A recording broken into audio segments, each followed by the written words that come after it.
Nathalie. Bonjour Bonjour Sabrina, bonjour Guillaume.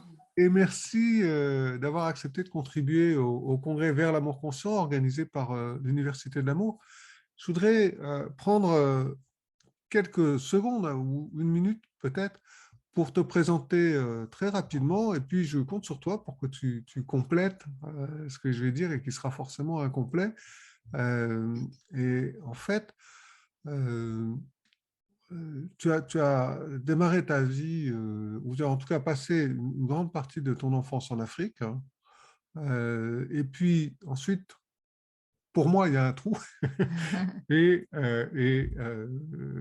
En France, tu travailles depuis de nombreuses années comme masseuse spécialisée dans l'approche tantrique.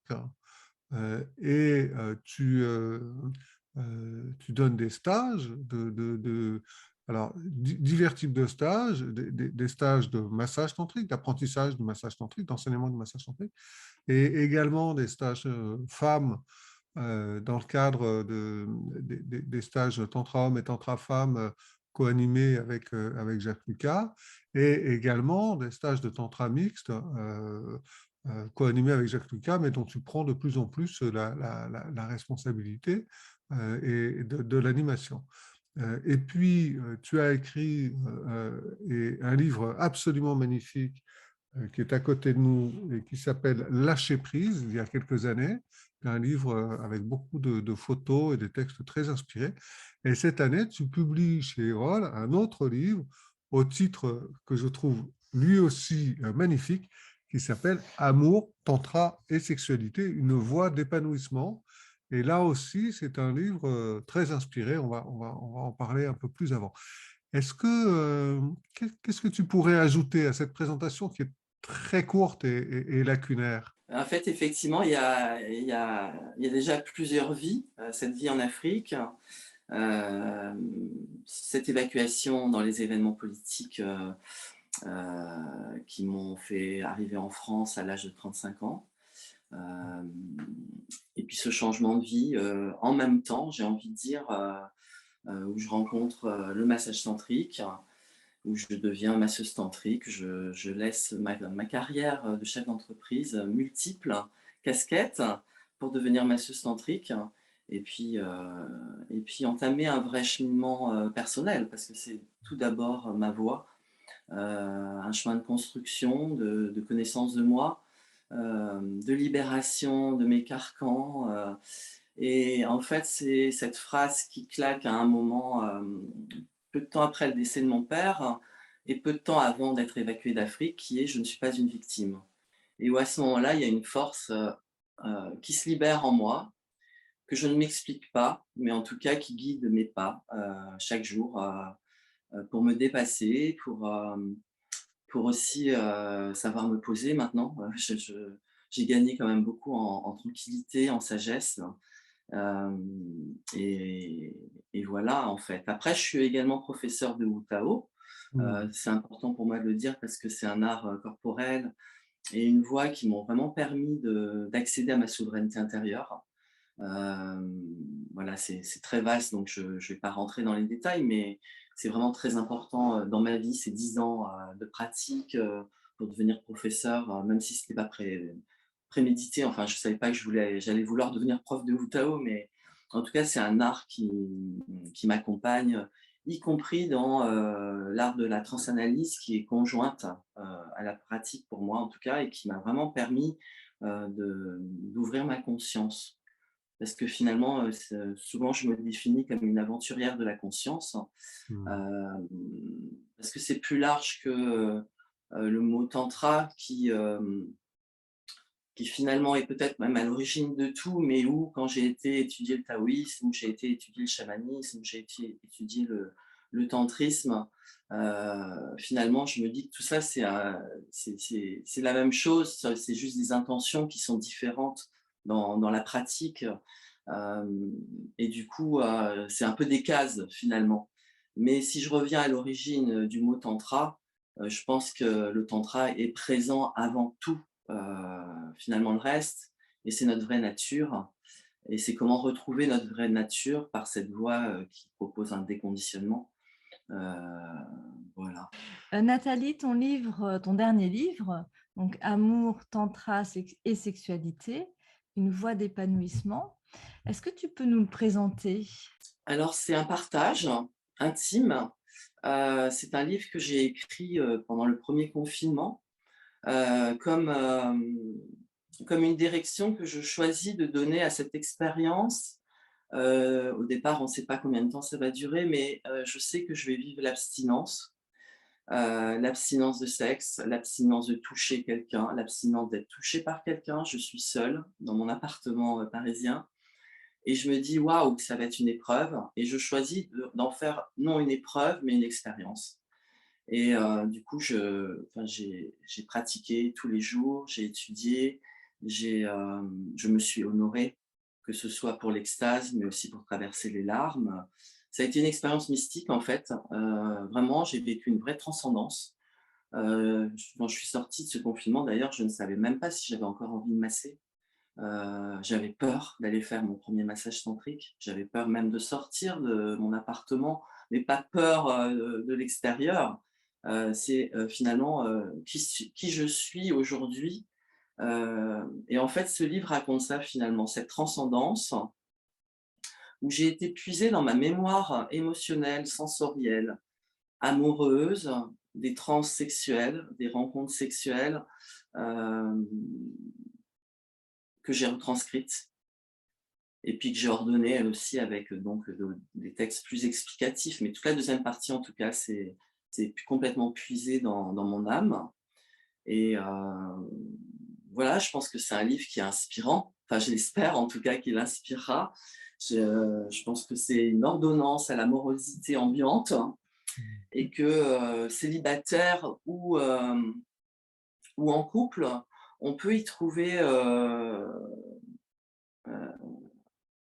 un sentiment, une sensibilité, euh, euh, même peut-être de le vivre en transpersonnel d'ailleurs. Je pense que les personnes très sensibles qui ont pu m'écrire ont ressenti d'où j'avais écrit en fait. Hein, et voilà, c'est un partage.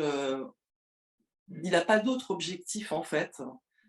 Ceux qui me connaissent savent que je partage beaucoup par mes écrits de façon très régulière mon cheminement. C'est un partage intime. Et là où je me réjouis le plus, c'est ces retours et ces partages avec mes lecteurs et mes lectrices.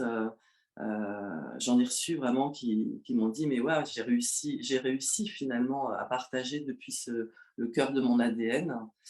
Cette expérience, elle a été reçue là par cette personne par exemple et ça prouve aussi à quel point cette notion de non-séparation existe, puisqu'à travers un livre, à travers des mots posés, depuis ma transe, depuis le cœur de ma transe, depuis le cœur de mon âme, quelqu'un est capable, en lisant, d'avoir un orgasme, d'être touché, ému, de se reconnaître et même peut-être de plonger dans la même transe en lisant mon livre à des kilomètres de moi. Je trouve ça génial, en fait.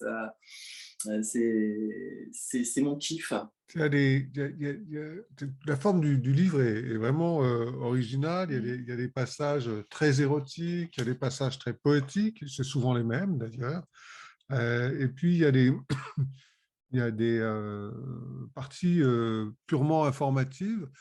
Et puis il y a aussi, tout ça c'est tissé ensemble, c'est-à-dire qu'il y a de l'informatif qui débouche sur de l'érotique poétique, qui devient informatif. Enfin, c'est très particulier. Et d'ailleurs, en le lisant, ça m'évoquait ton premier livre, qui est très différent dans la forme, puisque c'est beaucoup des photos et puis des textes qui viennent illustrer les photos, presque, d'une certaine manière. Mais il y a la même transmission, je trouve, enfin, en tout cas, une transmission comparable de ce que tu appelles le cœur de ton âme, quoi. Vraiment, de la sensation. Il y a un aspect très, très proche, finalement, dans les deux livres. Tu peux nous en parler un peu? Oui, je pense que le mot qui réunit ce que tu dis, c'est la conscience, en fait. C'est ma conscience, ce vœu de conscience que j'ai fait envers moi-même, de pouvoir me voir, y compris dans mes ombres. Et en fait, au départ, c'est vrai, il y a 5 ans, quand j'ai auto-édité mon premier livre, j'avais pas le niveau de conscience que j'ai aujourd'hui, bien évidemment, j'ai cheminé depuis. Mais j'avais déjà cette envie de montrer les états modifiés de conscience, de montrer la circulation des énergies dans le corps. Ces choses que je percevais, Heu, mais qu'il y a plein de personnes, en fait, qui ne perçoivent pas ou qui pensent ne pas les percevoir parce qu'on a aussi tous une façon différente de sentir. Et du coup, mon projet, c'était déjà celui-là, parler de la conscience et des états modifiés de conscience qui nous permettent d'accéder à la grande conscience. Mhm. Et donc du coup, évidemment, entre ce premier livre et ce livre-là, c'est ma propre évolution. Et David Dubois, qui m'a fait l'honneur de faire la préface de mon livre, m'a dit que mon écriture pouvait être encore plus organique. Que c'était pas qu'il me manquait du vocabulaire, c'est que je pouvais aller encore en plus profond euh, dans cette transe. J'ai la chance d'avoir mes deux cerveaux qui fonctionnent en même temps, donc je vais dans ma transe et je peux dire exactement ce qui se passe pour moi, pour l'autre, et c'est une compétence énorme, hein, on est d'accord. Et du coup, c'est mon expérience que je transmets, de plus en plus fine, du subtil. Alors évidemment, on peut dire que les mots enferment finalement quelque chose dans la sensation, mais c'est cette expansion de conscience-là, en fait, qui réunit tout. Je je suis cette chercheuse-là, en fait, pour moi-même, mais du coup, ça quand je transmets, quand j'enseigne, mais transmettre est mieux parce que finalement, on peut pas, la transmission implique une capillarité, et donc quand l'autre sent, ça devient son acquis. C'est pas moi qui le fais, c'est lui qui reçoit. Et ça peut passer par des livres, ça peut passer par des photos. Ce projet photographique était juste magnifique, effectivement. Ça peut passer par des odeurs, ça peut passer par plein de choses. Et c'est ça la conscience. Et cet éveil des sens que propose le Tantra, c'est pas juste un joli petit truc mignon qui est mis en scène. C'est une proposition d'appréhender la vie, l'existence, la présence, qu'est-ce que ça veut dire à travers ces 5 sens. Et notre corps est bien le centre de l'expérience. Et revenir sans cesse à ses fondations, à son sexe, à ses respirations intérieures, c'est la base de l'éveil et de ses transcendances, en fait, et de cet accès à ces informations et à notre grandeur d'âme et à notre vraie nature, parce qu'on est tellement bien plus grand que ces corps, mais Mhm. ces corps, c'est ce qui nous est donné pour vivre cette expérience-là Mm. de la vie, de notre humanité, et de s'en déconditionner pour appréhender justement notre vraie nature, notre grandeur et ce potentiel. Mais c'est à nous de le faire, c'est à nous de tracer notre route avec ça. Et c'est avec ça que je chemine depuis 15 ans, en fait. Mhm. Consciemment depuis 15 ans, en tout cas. Je ne sais pas si ça répond à la question. Alors, je te remercie de tout ce que tu viens de nous dire là.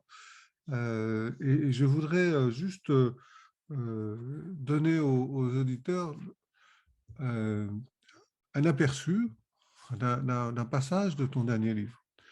Euh, Première fois, c'est toujours une première fois. Première union sacrée. Première rencontre entre Yoni et Lingam. Linga. Chaque fois, il l'aborde, la pressant et la vit comme une première fois. Le désir vibrant totalement en lui, son corps anticipe, se prépare.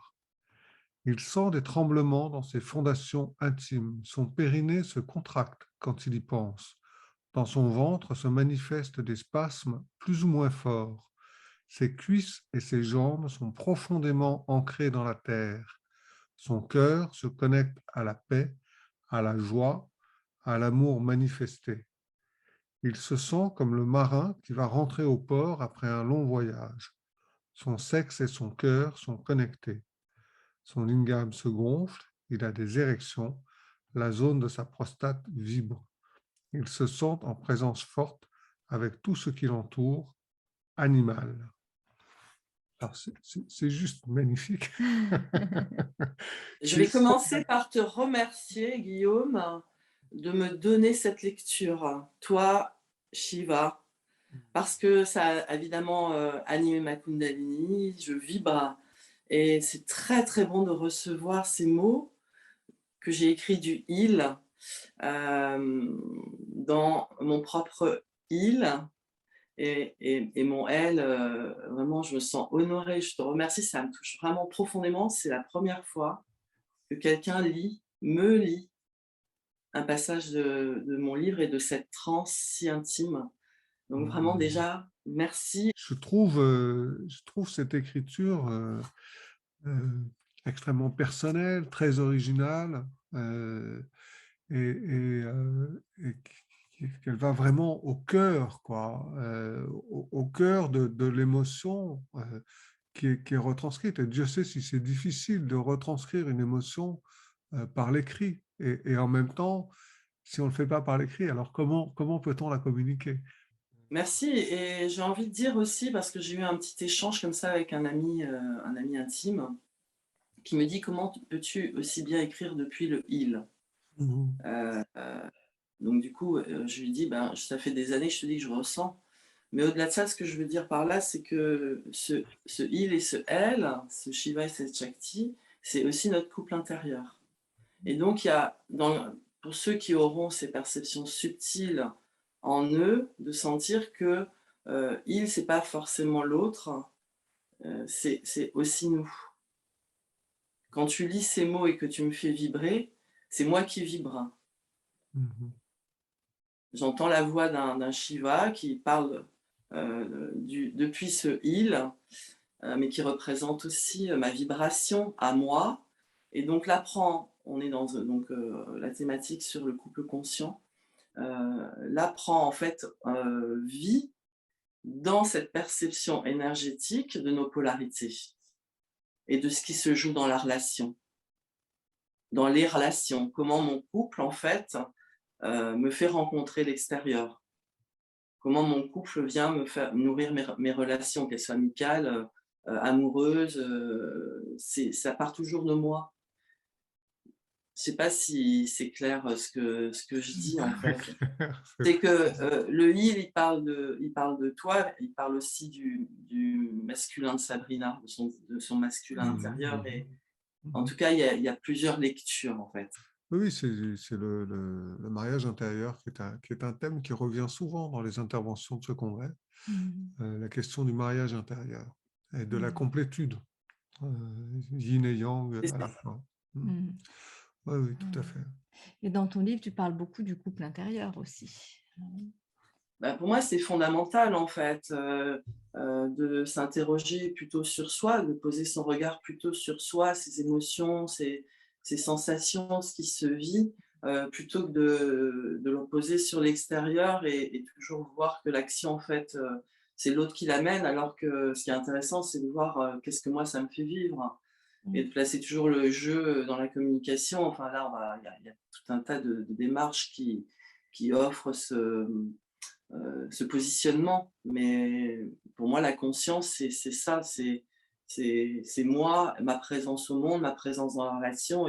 Et oui, l'autre amène une parole, un acte, quelque chose, mais ce qui m'intéresse moi, c'est qu'est-ce que moi, ça me fait ressentir, qu'est-ce que moi, ça me fait vivre, qu'est-ce que ça m'apporte comme regard neuf, peut-être sur quelque chose, mais qui m'appartient à moi. Et Mhm. après, je peux restituer mon partage. Alors Nathalie, moi, il y a un mot qui est clé que j'ai trouvé magnifiquement expliqué et exprimé dans tes deux livres, c'est le mot chakra. Et c'est vrai qu'il y a différents types de connaissances. Il y a la connaissance scolaire, il y a la connaissance pragmatique, et puis il y a la connaissance passionnée. Et je trouve que vraiment la manière dont tu traites les chakras, dont tu les présentes, on sent qu'il y a vraiment une connaissance approfondie et du cœur, j'ai envie de dire. Et à différents endroits du livre, tu en parles. Il y a une très belle illustration aussi des différents chakras. Et puis, tu apportes vraiment je sais pas, quelque chose de nouveau là-dessus. Et c'est pour ça que j'aimerais t'entendre nous parler un peu des chakras. Mais j'avoue que quand tu me dis que j'aborde quelque chose de nouveau là-dessus, je me dis: «Ah oui, quoi donc en fait?» parce que j'ai tellement l'impression que on parle beaucoup des chakras et en fait c'est complètement, subtil, impalpable, et quand quelqu'un me pose la question dans le cadre des massages tantriques, qu'est-ce que je enfin si j'ai trouvé que ces chakras fonctionnaient bien, si je peux travailler sur un chakra, bah, moi je dis non en fait. Je dis que je travaille sur une globalité, que pour moi il y a jamais rien de bloqué, c'est juste que notre conscience, n'est pas, encore capable d'appréhender cette zone-là de notre corps et qu'il y a quelque Mm. chose qui empêche, et que, voilà, travaillons sur la globalité et puis le moment venu, bah, ta conscience pourra s'ouvrir sur, cet espace de ton corps et d'ailleurs dans l'enseignement du Wu Tao qui est autre chose, on travaille aussi sur ce déploiement de l'onde, donc énergie vitale, énergie sexuelle, sur un travail de globalité avec cette conscience que, on ne peut pas appréhender directement notre corps en 5D. Ce n'est qu'avec l'expérience et la pratique qu'on peut avoir, un œil qui voit partout, en même temps, en fait et du coup, pour moi, les chakras existent, c'est évident, je les pressens, je les sens. Hem, je pense d'ailleurs que ça ne circule pas forcément toujours dans le même sens, que le fait qu'une circulation s'inverse raconte quelque chose. Hem, voilà, je pense qu'on est parcouru de chakras, mais on représente les 7 principaux, hein, qui partent de notre périnée et qui vont jusqu'au 7e chakra au niveau du crâne, du dessus de crâne. Hem, Moi, ce que je peux dire de personnel sur le chakra, parce que du coup, je suis embarrassée, je sais pas vraiment quoi dire là-dessus. C'est que pour moi, dans mon constat de 15 ans de massage tantrique, c'est que le chakra le plus difficile, hem, à traverser, d'une façon générale, c'est le 5e, pour moi-même et pour la plupart des gens. Ce 5e chakra, c'est le chakra de l'écoute, en lien avec, tout notre système, ORL d'ailleurs, mais c'est surtout le chakra de l'écoute et si moi je devais mettre, des niveaux pour dire, le passage, je ne me mettrais pas moi au niveau du cœur, je le mettrais à ce niveau-là. Notre capacité à entendre notre corps, à écouter notre corps, heu, est souvent entravée et c'est aussi en lien avec la naissance. Donc vraiment, pour moi, ce chakra-là est le plus, délicat, raconte le plus, l'histoire d'une personne. Heu, voilà, c'est ce que j'ai envie de dire sur les chakras. Nous, on s'était fait la réflexion hier avec Guillaume d'un passage où tu parles des chakras. Et j'adore ce passage. Alors, c'est facile à retenir Page parce que 96. c'est ce que j'ai dit à Guillaume. Parfois, la vie, elle nous fait des clins d'œil. C'est page 96 et c'est la page sur le 69. Est-ce que tu avais remarqué qu'il y avait un Oui! miroir? C'est quand même Vive le rigolo. 69! C'est quand même rigolo que ça apparaisse à la page 96. C'est drôle, je trouve. Alors, je vais juste te lire un passage parce que justement, tu parles des chakras et on n'avait jamais vu le 69 comme ça, en fait. Et ça, j'ai trouvé que c'était intéressant. Alors, quelle pratique est plus merveilleuse que le 69 pour lâcher prise? Pour entrer dans la fusion, l'unité, la notion de dualité, non-dualité, la non-séparation et l'absolu. Les 7 chakras sont alors connectés mais inversés dans la fusion avec il, elle. Les polarités opposées deviennent divinement complémentaires. La symbolique est belle car les chakras du cœur et du plexus solaire, siège de la souveraineté intérieure, se retrouvent au centre. Voilà, puis après je vais m'arrêter là parce que donc c'était intéressant de voir ce rapprochement que tu fais entre chakra et et par exemple 69. Et je fais un autre, il me semble que je fais un autre, enfin, c'est pas il me semble, sur, le cunnilingus aussi. En fait, j'invite, à regarder la géométrie sacrée. Et donc ces positions en fait, effectivement, où sont mis en lien les chakras d'une certaine façon, et qui signifiantes. Je me suis jamais vraiment penchée sur la géométrie sacrée. J'ai vu un peu le lien en fait, avec les postures de yoga, donc c'est de la géométrie sacrée aussi, dans le massage, dans le sexe, et oui, dans toutes ces positions, il y a il y a une influence, de ces centres énergétiques, de leur, thématique, que je développe aussi par rapport aux travaux de Wilhelm Reich, dans le travail sur les ombres et les cuirasses, et cetera, dans un autre, chapitre. C'est vraiment intéressant de pouvoir juxtaposer, en fait, tous ces calques, parce que c'est aussi ça, l'ouvrir sa conscience. C'est de sentir toutes ces couches, en fait, qui ont du sens, qui peuvent mettre du sens aussi. Et du coup, on parle de coup conscient, on parle de spiritualité. Peut-être pas forcément, mais moi j'y mets de la spiritualité. Et donc, voilà, c'est des formes géométriques aussi. Et que seul dans certaines postures et à deux dans certaines positions, et ben on peut représenter des mandalas et, et mettre du sens rituel aussi à faire vibrer nos chakras ensemble. Sur le 69, Sabrina disait qu'on en parlait hier. Effectivement, hier, on discutait tous les deux de ton livre et on parlait de ça. Enfin, on parlait entre autres de ça. Et j'avais jamais, mais bon, j'ai pratiqué le 69 déjà, de nombreuses fois dans ma vie, voilà, sans rien vouloir divulguer, de trop privé. Mais j'ai jamais fait le rapprochement entre, que je trouve hyper intéressant et vraiment très fertile, entre le fait que le chakra du cœur de l'un était au niveau du plexus solaire de l'autre, et réciproquement. C'est-à-dire que comme le plexus solaire, c'est le chakra du lien, de l'entrée en relation, du contact, et du coup parfois du pouvoir, de la prise de pouvoir, tout ça, c'est ce chakra-là qui est en lien avec le chakra du cœur de l'autre. Donc c'est magnifique la boucle que cela signifie, et le fait de dire que c'est peut-être une position entre guillemets idéale pour être en lien avec le cœur, voilà, enfin, en lien chez soi avec le cœur de l'autre, et recevoir le lien de l'autre sur son propre cœur. Enfin, je trouve ça, c'est vraiment quelque chose que je n'ai vu nulle part ailleurs et que je trouve absolument magnifique, quoi. Et c'est pour ça qu'on s'était dit que c'était probablement la raison principale qui fait que c'est une position qui est très appréciée. Dans l'enquête que j'ai menée avec des femmes, c'est vrai que c'est une position qui est très, très appréciée.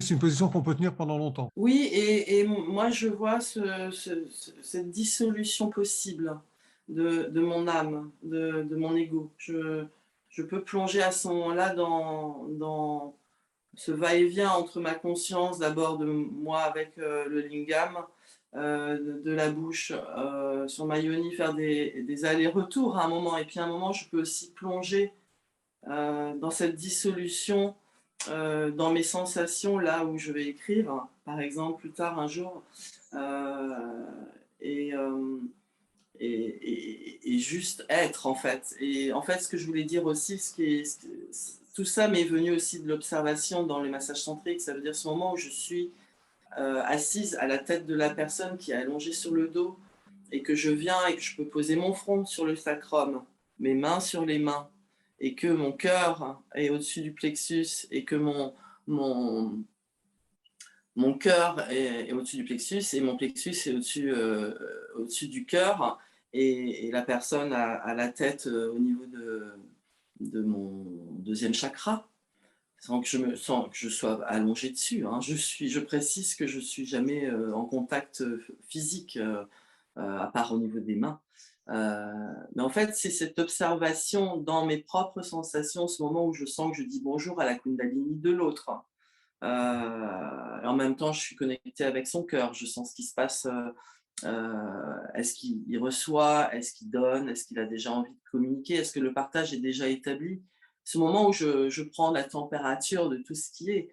En fait, donc dans cette sphère professionnelle, évidemment, mon observation nourrit aussi mon intime et mon intime nourrit ma sphère personnelle parce que je suis férue de comprendre ces énergies et comment je peux être encore plus consciente en fait. Donc c'est mon observation voilà, qui grandit partout. Oui, alors, ce que tu dis, ça explique d'une certaine manière quelque chose que j'ai trouvé aussi très créatif dans ton livre, c'est que si tu lis un bouquin sur le tantra, grosso modo, on va te dire que la sexualité tantrique, c'est le yab-yum pas de mouvement pendant des heures, et puis la respiration qui fait circuler l'énergie entre les deux personnes. Ce qui est absolument magnifique, c'est super à faire, mais il y a juste presque personne qui peut le faire, quoi, parce qu'il faut vraiment être entraîné. Et c'est quand même très particulier, quoi, très spécifique. C'est pas ça, c'est pas la sexualité dont les uns et les autres ont l'expérience. Et toi, dans ton livre, tu présentes, tu parles de la fellation, tu parles du cunnilingus, tu parles du 69, tu parles de tout euh, en expliquant la profondeur tantrique que ça peut avoir et donc spirituelle. Et ça, ça c'est quelque chose, encore une fois, que j'ai trouvé nulle part ailleurs et que je trouve extrêmement pertinent et très riche, très fécond, quoi, et très rassurant aussi. Parce qu'on se dit, ah tiens, on peut faire l'amour normalement et être malgré tout dans la spiritualité, dans quelque chose de tantrique, à condition d'être en conscience. Et c'est ce que tu nous apportes, quoi. Tout à fait. C'est vraiment ça. Et en fait, j'ai aussi observé et eu en clientèle des personnes qui avaient fait des stages de slow sex et tous ces stages qui sont utiles. Et je me rappelle d'un des tout premiers stages. En fait, c'était un week-end d'initiation qu'un professionnel m'a fait vivre. Il m'avait dit écoute, ta lenteur. Euh, Ta lenteur est exceptionnelle. C'est un des trucs qui est pourtant le plus difficile à enseigner, à transmettre. Mmh. Donc c'était un super compliment parce que moi j'ai démarré à cette époque-là, ça faisait à peine peut-être 1 an que j'étais devenue masseuse tantrique.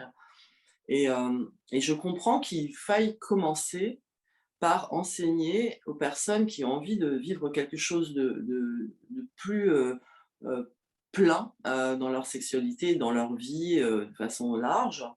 Je pense que c'est important effectivement de leur apprendre à ralentir. Je pense que c'est effectivement intéressant de leur apprendre à méditer. Pour moi, le sexe devient une vraie méditation. Heu, mais en fait, il faut quand même dire qu'il faut continuer à jouer, qu'il faut continuer à entretenir son feu intérieur parce que sinon, alors j'ai une femme qui me disait: «Oui, mon mari bande plus, on s'ennuie», mais en fait, ils ne faisaient plus que du slow sex, en fait. Ils avaient pas, ils avaient arrêté de jouer, ils avaient arrêté de même de chevaucher ardemment, les énergies primordiales, hein. Le début, le plus facile pour ouvrir sa conscience, c'est évidemment dans la lenteur. Mais il ne faut pas y rester parce que sinon on s'assèche, on se perd, hein. L'idée, c'est après, petit à petit, de quand même arriver à être en conscience, y compris dans la rapidité, y compris dans le Mmh. feu, y compris dans le petit coup vite fait le matin dans la salle de bain. Enfin, je veux dire, c'est important de garder une sexualité pleine, drôle, urgente, tant qu'on est en conscience avec. Et quitte à y revenir dessus, bah tiens, voilà. Et, et là-dessus, je mets aussi quelque chose qui est un sujet quand même de société, justement sur cette histoire de consentement. euh, qui vient aussi finalement, je trouve, compliqué. Alors, je vais pas me faire des amis, hein, compliquer la spontanéité, surtout des hommes, dans leur désir, l'expression de leur désir pour leur femme, leur compagne. Euh, bon, je pense que c'est dans des couples où il y a quand même déjà des problématiques, mais justement, ça fait perdre la spontanéité, de se dire, ah ben, et si elle veut pas, en fait, si je viens me frotter contre elle, alors qu'elle est en train de mettre son mascara dans la salle de bain et que en fait, ouais, j'ai envie qu'on fasse l'amour sauvagement là tout de suite et puis après, on part passer sa journée, heureux. Moi, je trouve ça assez simple et naturel et sympa. Mais à quel moment, l'autre invite cette notion de consentement? Enfin, je ne sais pas si vous comprenez ce que je suis Ah en oui, train si, si. d'expliquer. C'est très clair, Mm. c'est très Et clair. de la même façon qu'un homme peut me dire, c'est pas parce que j'ai une érection que ça veut dire que j'ai envie. Et auquel cas, il va falloir aussi inviter dans le débat qu'un homme, c'est pas un sextoy, parce qu'il y a aussi des hommes qui souffrent en fait de ça. Donc, j'avais envie de faire une petite parenthèse sur ce point de vue tout à fait personnel, où je trouve que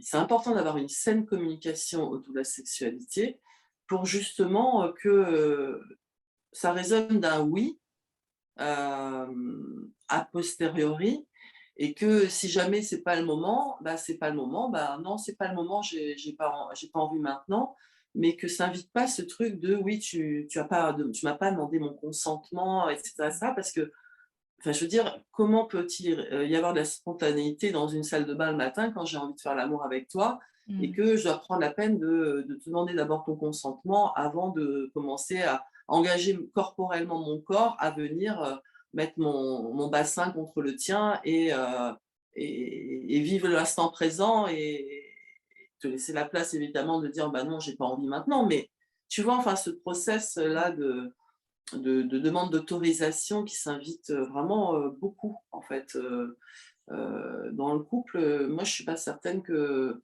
ce soit vraiment positif tout le temps. Je vois dans ta manière de présenter les choses comment tu œuvres pour réconcilier à la fois on va dire la spiritualité au sens tantrique du terme, avec la spontanéité du quotidien, avec aussi la relation simple et saine entre deux êtres, et en même temps rester en conscience et en confiance aussi dans le cadre de la relation, quoi.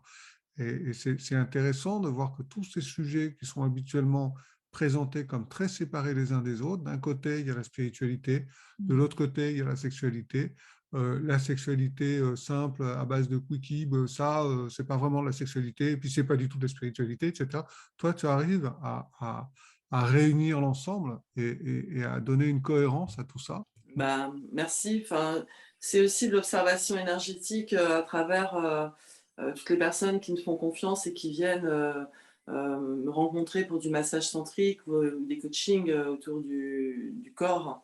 De voir que ce qui est fondamental, c'est ce feu.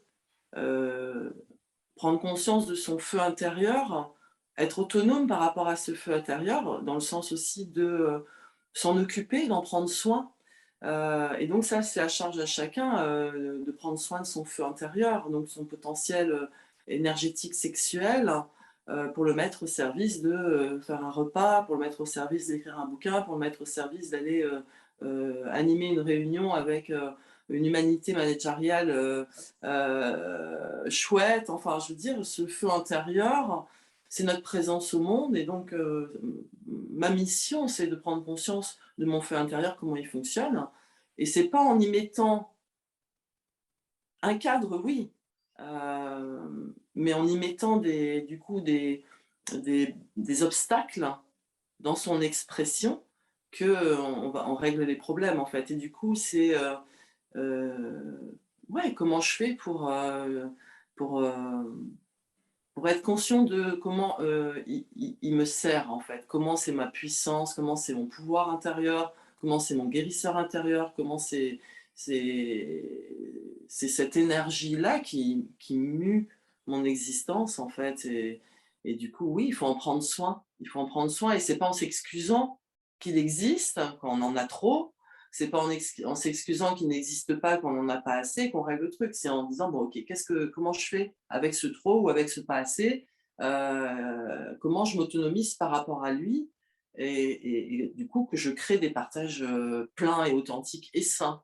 Et donc, euh, pour moi, cette énergie sexuelle, elle est très vaste dans son utilisation, pas que dans la sexualité, mais dans tout en fait. Les mots que je prononce viennent bien de ma yoni.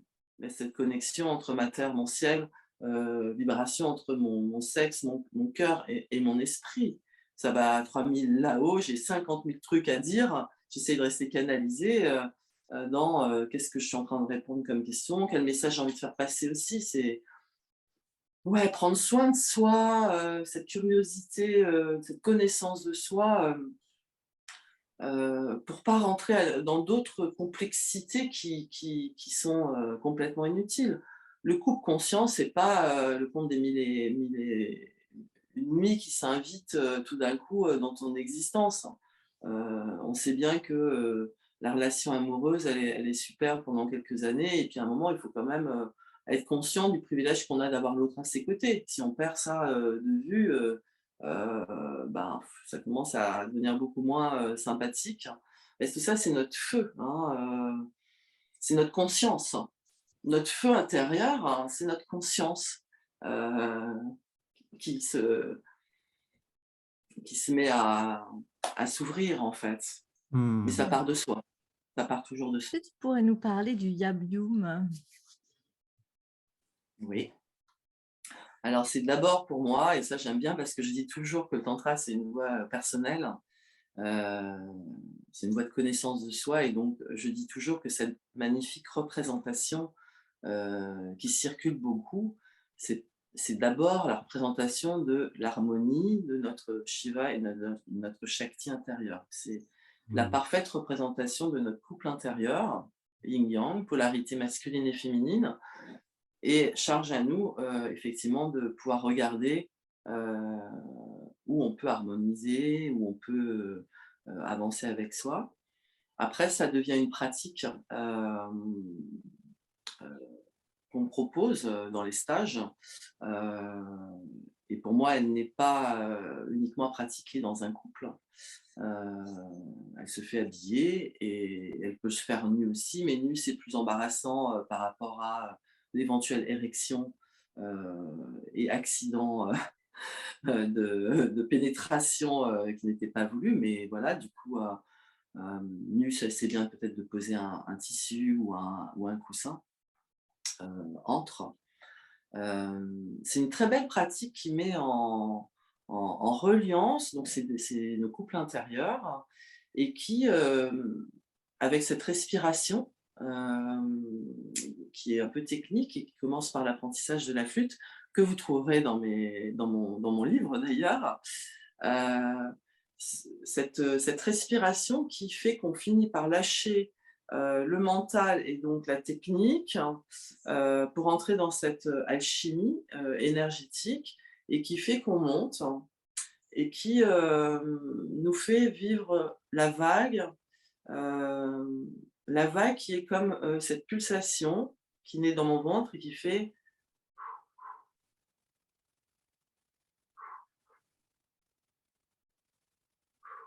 et qui va ensuite à un moment faire à travers l'autre et qui se rencontre dans ce que moi j'appelle le baiser tantrique, cette rencontre des 6e chakras. Et cette vague, en fait, qui est ma propre vague, et qui vient maintenant danser avec l'autre vague. Et en fait, quand on reste concentré sur cette respiration, sur ces sensations énergétiques, il y a quelque chose à un moment qui fait que la lumière vient, le divin descend, et on prend conscience du divin qui est en nous, et on vit un moment où finalement peut-être même qu'on ne sent plus les corps, peut-être qu'on ne sent plus le contact des peaux contre peau, où on vise peut-être une fusion, mais l'idée étant vraiment effectivement cette élévation au niveau des chakras supérieurs, septième et au-delà, et de peut-être d'avoir des visions, des communications au niveau des cerveaux en fait, hein, parce que quand ça vibre au niveau de l'esprit, les cerveaux se mettent à communiquer. On peut même entendre des mots, des pensées et plein d'autres choses en fait. Mais ça part de cette pulsation-là, ce battement de cœur. Alors, j'aime bien parler de battement de cœur dans le ventre, dans le yoni, dans l'ingam, et quelque chose qui vient se compléter pour fusionner, pour ascensionner. C'est ça cette pratique en fait. Bon, je retire ce que j'ai dit sur la sexualité tantrique de tout à l'heure. Au-delà des problématiques physiques et techniques, de ce manque de souplesse, euh, ça vaut le coup. Oui, oui, c'est ce que j'entends. Mm. C'est ce que j'entends. Tu décris une expérience magnifique, quoi. Finalement, il y a une grande continuité dans ton parcours, dans ce passage d'un livre très illustré à un livre très rédigé.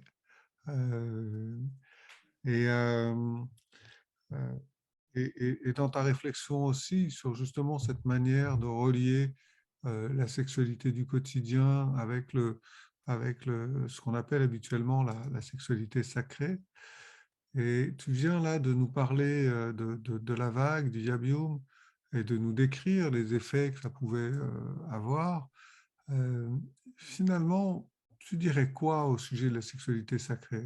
Sacrée sexualité, Mm. c'est un sujet, voilà, c'est génial que ça fasse couler autant d'encre finalement, et que bah, l'Occident a perdu le sens du sacré. Tous ces rituels d'initiation qu'on peut trouver euh, dans les pays dits en voie de développement, en Afrique, bon, moi je peux parler de l'Afrique, en France il n'y a plus en fait, enfin en Occident il n'y a plus tellement, on est en train de remettre des rituels en place, de réapprendre les rituels. Et donc, euh, tous ces cérémoniaux, ces décors qu'on peut enseigner dans les stages de tantra, c'est pour apprendre au moins à un certain moment à pouvoir poser le sens du mot sacré, dans le sens sacralisé un moment. Mais on devrait être tout le temps dans cette conscience que c'est une chance de se lever le matin, c'est une chance d'être en vie, en fait, d'avoir ce cadeau-là, d'ouvrir les yeux et se dire, ouais, c'est l'expérience continue. Enfin, pour moi, c'est sacré. Euh, Après, il faut mettre un mot, peut-être, pour ouvrir les consciences.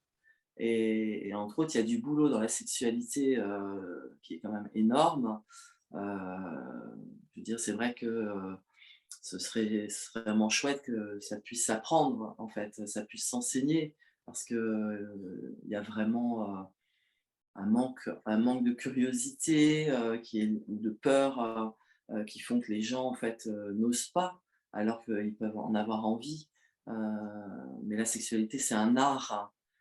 Enfin, en tout cas, pour moi, c'est un art de conscience, mais c'est aussi un art du raffinement, c'est un art de l'animalité. Et en fait, là où moi je suis, je vois bien que les gens, des fois, ils me regardent avec des grands yeux, hein. Du coup, oui, il y a une grande différence entre la sexualité comme dévidoir et gestion de stress et je te pénètre, que ce soit, quand je dis je te pénètre, ça peut être une nana qui s'assoit sur son compagnon parce qu'il est en érection et qui se pénètre. Enfin, on se pénètre pour se faire du bien rapidement, mais sans conscience, et donc avec juste l'envie de décharger quelque chose, un trop plein d'anxiété, de colère, etc. Là où ça devient sacré, pour moi, c'est d'en être conscient et de pouvoir en parler pendant que ça se passe, voire pendant que ça se passe pour justement euh, rendre beau ce qui est laid en nous. Quand on parle de travail sur les ombres, c'est ça, c'est mettre de la lumière sur ce qu'on pourrait juger laid en nous. Mais il n'y a rien de laid, c'est l'humain. On parle de l'humain. Et l'humain n'est pas une lumière, hein. L'humain est venu faire l'expérience de retrouver la lumière, la grandeur de la lumière, hein, de son âme.